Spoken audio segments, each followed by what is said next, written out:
Seorang pria untuk menjadi pembunuh terkuat sepanjang masa. Bahkan tidak ragu untuk mengubah tubuhnya. Bahkan sendi-sendi pun dipasangi pisau tajam. Dan dia adalah salah satu dari 5 narapidana terbesar, rambut merah Duer.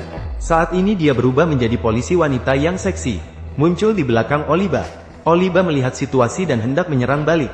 Namun akhirnya matanya tertutup oleh kopi panas yang tumpah. Duer memanfaatkan kesempatan untuk menyerang dengan keras.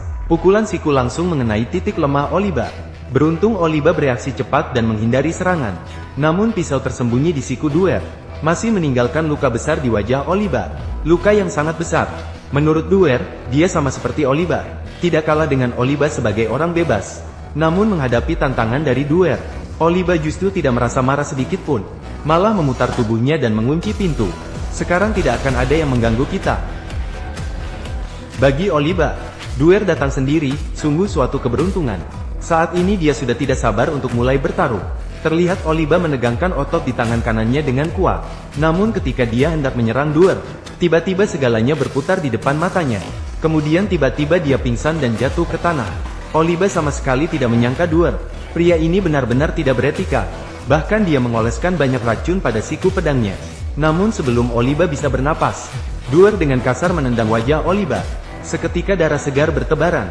Oliba menutup pipinya yang terus berdarah sambil berlutut di tanah. Namun hal ini justru membantu Oliba mengeluarkan semua darah beracun. Saat ini pertempuran besar kedua pihak baru benar-benar dimulai. Duer dengan ganas memukul wajah Oliba dengan satu pukulan keras. Kekuatan besar langsung membuat Oliba terjatuh. Dengan darah segar memancar ke tanah. Ketika Duer berpikir pertarungan telah berakhir, Oliba tiba-tiba meraih pergelangan kakinya. Mengangkat pria berotot 180 pon ini dengan mudah seperti mengangkat ayam kecil. Kemudian Oliba melompat ke udara dengan kuat. Dan dengan keras melemparkan Duer ke lantai. Duer yang terluka parah tergeletak tak bergerak di lantai. Namun Oliba tidak berniat untuk membiarkannya begitu saja. Lalu meraih kerah Duer dan mengangkatnya. Namun yang tidak disangka oleh Oliba adalah bahwa kerahnya penuh dengan pisau. Saat Oliba terkejut, Duer tiba-tiba menusukkan pisau ke perut Oliba. Oliba terkejut karena perutnya yang lebih keras dari besi ditembus oleh sebilah pisau kecil. Serangan kedua tidak berhenti di sini.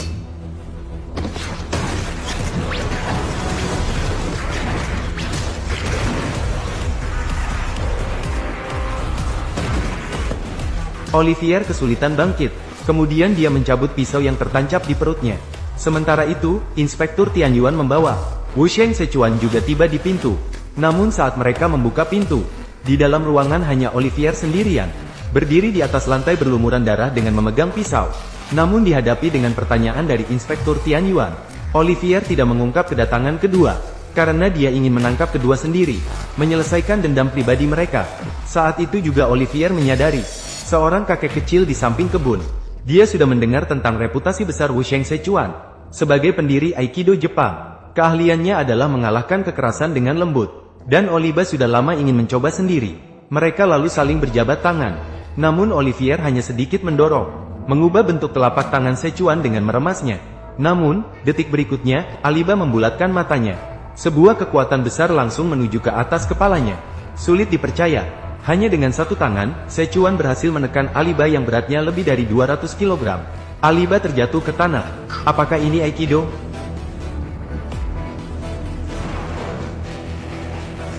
Diikuti dengan jeritan mengerikan. Oliba ditahan oleh Sichuan dengan meremas jari-jarinya. Saat ini, Oliba hanya bisa seperti anak kecil yang berbobot 400 pon. Dan patuh. Semua orang melewati dojo judo di kantor polisi. Tiba-tiba berhenti. Oliba langsung tertarik dan mengatakan bahwa jika dia berlatih judo, dia bisa dengan mudah mendapatkan medali emas. Melihat Oliba begitu percaya diri, kepala polisi Tianyuan memutuskan untuk memberikan pelajaran pada Oliba dan meredam kebanggaan Oliba. Oliba segera mengganti pakaian. Yang tidak terduga bagi semua orang adalah, bahkan ketika mengenakan pakaian Aikido terbesar, di tubuh Oliba masih terlihat seperti baju ketat. Tanpa pilihan lain, Oliba harus menyelesaikannya sendiri. Setelah melepas dua lengan bajunya, Oliba merasa lebih nyaman dan menyatakan akan mendapatkan sabuk hitam judo dalam 1 jam. Pertandingan segera dimulai, dan lawan pertama Oliba adalah seorang anak botak kecil. Tiba-tiba, si botak meraih kerah Oliba, dan Oliba juga melakukan gerakan yang sama. Namun saat pergelangan tangan Oliba berputar, si botak segera merasakan kekuatan besar datang. Kemudian otot di lengan Oliba membesar dengan cepat. Si botak sama sekali tidak pernah membayangkan Oliba berhasil menekan dia hanya dengan kekuatan kasar. Namun saat Oliba mengira pertandingan berakhir dengan membosankan seperti itu, seorang anak dengan tinggi lebih dari 2 meter 4 berdiri keluar. Dan orang ini adalah si besar yang disebut sebagai Yao Ming dalam dunia kepolisian. Tiba-tiba, Oliba meraih kerah Big Strong. Bagi Oliba, Big Strong hanyalah sepotong daging yang lebih besar bagi Oliba. Kemudian, di bawah pandangan terkejut semua orang, Oliba memutar-mutar kerah Big Strong dengan liar. Sangat sulit dipercaya bahwa berat badan besar melebihi 300 kg, malah dilemparkan keluar seperti sampah oleh Oliba. Namun saat Oliba mengira dia menang, inspektur desa memberitahunya melanggar aturan pertandingan. Dalam Jiu-Jitsu, hanya jika lawan jatuh dengan punggungnya di tanah dianggap kalah. Karena begitu, Oliba pun harus menyiksa Big Strong sekali lagi. Terlihat dia meraih Oliba. Kerahnya lalu menarik dengan kuat. Rasanya seperti menarik pohon besar yang tinggi. Rasanya seperti menarik pohon besar yang tinggi. Melihat lawan tidak memiliki kekuatan, alihkan tangan dan pegang kerah Dazuang, melemparkannya keras ke tanah. Dan kali ini, tanpa ragu, Alibaba meraih kemenangan. Kemudian Alibaba menghadapi 100 orang sekaligus, menundukkan semua anggota dojo. Alibaba menyatakan bahwa jika ini terus berlanjut, dia akan terus melempar sampai pagi. Melihat Alibaba begitu sombong, wajah kepala desa Tianyuan menjadi muram. Pada saat itu, Wu Sheng Sichuan muncul. Sepertinya menghadapi Alibaba memerlukan dewa perang yang tangguh. Melihat ini, Alibaba langsung bersemangat. Alibaba mendekati Sichuan, lalu dia meraih kerahnya, ingin melemparkannya ke tanah. Namun tidak disangka tubuh kakek ini begitu ringan.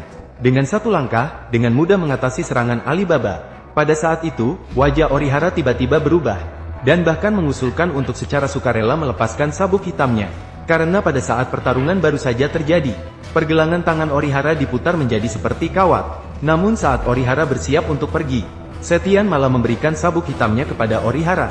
Apa? Terimalah. Ini adalah sabuk hitam yang baru saja diberikan oleh Setian. Berapa lama untuk memakan satu babi panggang? Jawabannya hanya butuh 5 detik. Tidak hanya itu, bahkan tulangnya pun dimakan seperti biskuit.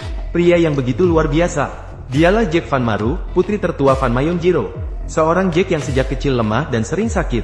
Meskipun berusia 20 tahun, dia tetap kurus seperti anjing kecil. Untuk menjadi lebih kuat, dia mulai menggunakan obat-obatan ekstrim secara gila-gilaan, transformasi dan pelatihan abnormal.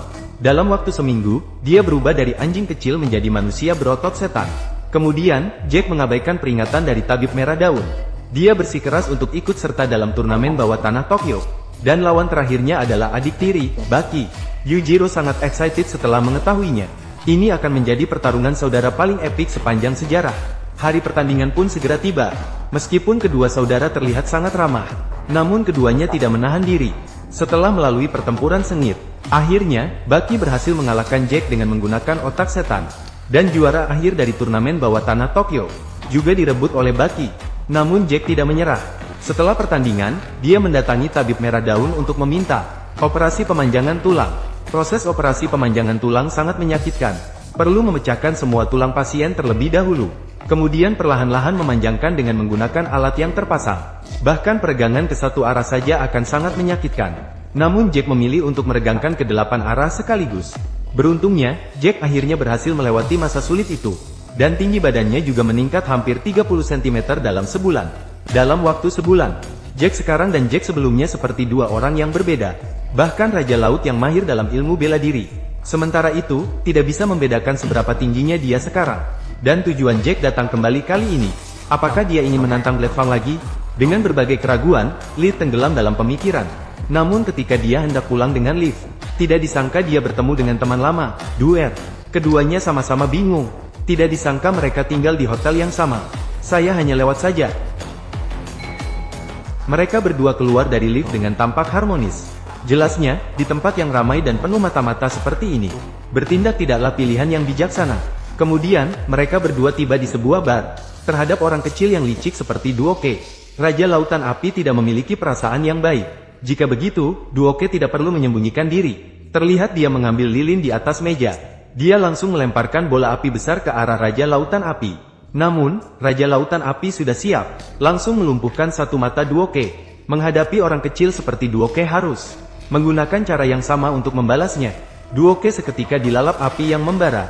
Melihat lawan hampir terbakar habis, Raja Lautan Api mengambil pemadam kebakaran dan menyemprotkan ke arah Duoke. Serangkaian